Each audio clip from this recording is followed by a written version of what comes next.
Siap, siap. Bagi yang punya rekening nganggur 3 bulan bakal dibekukan. Hati-hati. Siapa tahu lo yang bakal kena karena cuma dipakai buat nabung aja. Karena PPATK ngeluarin kebijakan buat blokir rekening nganggur kalau gak ada transaksi 3 bulan. Katanya banyak dipakai buat pencucian uang. Tapi belum jelas kebijakannya. Wajar kalau rakyat khawatir. Kemarin tanah nganggur disita. Sekarang bank nganggur jadi sasaran. Mereka bilang, dana lo nggak hilang. Kalau keberatan ya tinggal ajuin. Terus lo harus nunggu 5-15 hari buat review. Ini yang bikin nggak tenang. Kalau nggak ada masalah, rekening bakal dibuka lagi. Bisa dicek lewat M-Bank, ATM, atau langsung ke bank. Kalau gini, bikin susah rakyat dan panik aja. Dan berasa nggak aman sejadinya.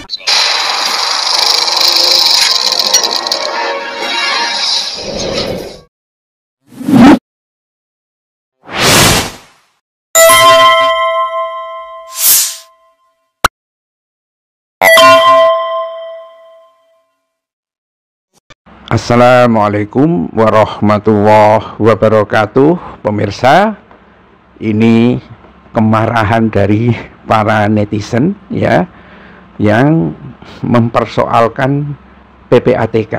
Bahkan Farid Taufik ya, ini di akunnya Farid Tauf ya, mengatakan bahwa PPATK anjing biadab ya.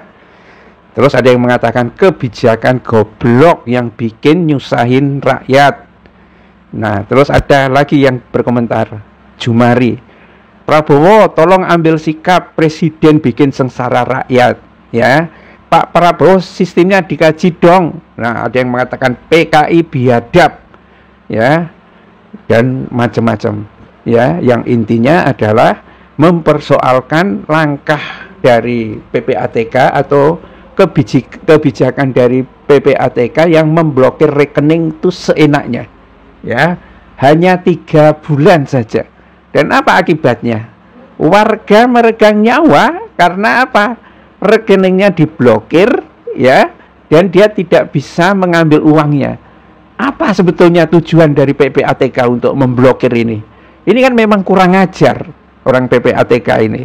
Rakyat sudah dipajakin habis-habisan, pemerintah tidak mampu untuk menciptakan lapangan kerja, apalagi memenuhi janjinya sampai 19 juta itu ya. Mata Sri Mulyani terus mengintai rakyat, di mana rakyat ini menyimpan duitnya untuk bisa dipajaki. Nah, ini malah kurang ajarnya juga PPATK ya, memblokir rekening yang dimiliki oleh rakyat.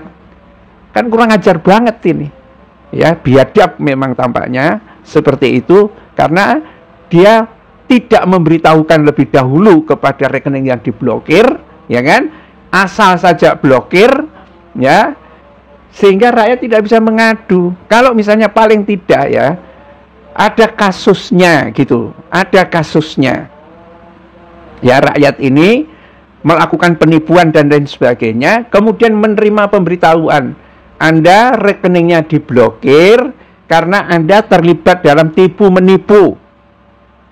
Loh, itu enak. Rakyat yang diblokir diberitahu, punya hak hukum untuk mempersoalkan itu. PPATK bertanggung jawab atas tindakannya. Tapi kalau asal blokir kayak begini, otak KPK itu memang kayak anjing biadab. Itu kata Farid Taufik ya. Nah, yang seperti ini dipelihara sama Prabowo, kan hancur negara ini, memang hancur. Rakyat sudah nggak punya duit, ada duit simpanan dikit ya untuk jagain orang sakit dan lain sebagainya, diblokir kayak begini ya.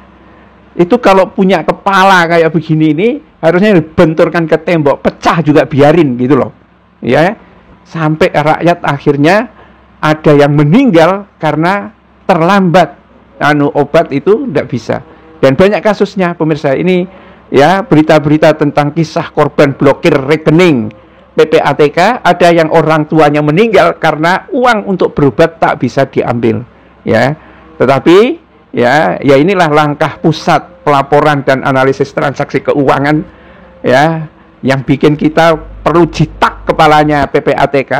Kalau rakyat yang kena blokir datang ke kantor PPATK, kemudian jitak kepalanya orang-orang ke PPATK itu, goblok loh gitu, enggak apa-apa saya kira ya kan. Ini perampasan hak miliknya sendiri, uangnya sendiri diblokir. Salahnya apa gitu kan Nah, ini misalnya salah satu korban yang akhirnya repot sekali itu adalah ketika tabungan anaknya diblokir dan tak bisa digunakan. Ini terjadi di Padang, Sumatera Barat. Ya, korbannya adalah Ahmad Lubis, nabung di rekening Taplus BNI. Ya, dan tabungan itu memang ya karena anaknya berprestasi dapat hadiah ditabung, dapat hadiah ditabung. Tapi namanya lomba, itu kan tidak setiap bulan. Sekian bulan baru ada lomba. Ya kan? Nah, pada akhirnya lebih dari 3 bulan itu tidak ada aktivitas transaksi di rekening itu. Lah kok diblokir coba? Gimana? Ya, ini harus, saya kira perlu rame-rame nih rakyat Indonesia datangi kantor PPATK, citakin aja kepala mereka itu. Ini kurang ajar mereka sudah. Bikin marah saja. Ya, harusnya KPK itu blokir rekening-rekening yang memang sudah ditengarai, dia pemilik tambang yang tidak bayar pajak, dia koruptor, dia itu blokir. Ini rekening puluhan ribu atau sekian banyak, hanya 400-an miliar saja rekening biasa. Tapi seperti itu. Dan ini kasus-kasus seperti ini ya membuat rakyat semakin marah. Sekarang ini pemirsa, tampaknya sudah terjadi pemogokan sosial, pemogokan rakyat. Orang suruh mengibarkan bendera putih, sampai hari ini kayaknya nggak ada orang ngibarin bendera merah putih coba. Padahal yang merintahkan Prabowo. Loh, kenapa Prabowo seperti itu gitu kan? Perintahnya nggak dituruti oleh rakyat, dia malah menyakiti rakyatnya. Rejim semua ini di bawah pemerintahan Prabowo ini tidak berbuat yang dibutuhkan rakyat, tapi yang diperbuat malah menyakiti rakyat. Contoh terakhir itu adalah PPATK. Dulu ada Bahlil, masalah gas melon, ya kan? Ada AHY, persoalan truk yang overload, ya, itu yang menjadi masalah. Sekarang PPATK kok merusak semua kepada rakyat itu, ya. Ya, kepala-kepala PPATK yang botak, citak aja. Billahi taufik wal hidayah. Assalamualaikum warahmatullahi wabarakatuh.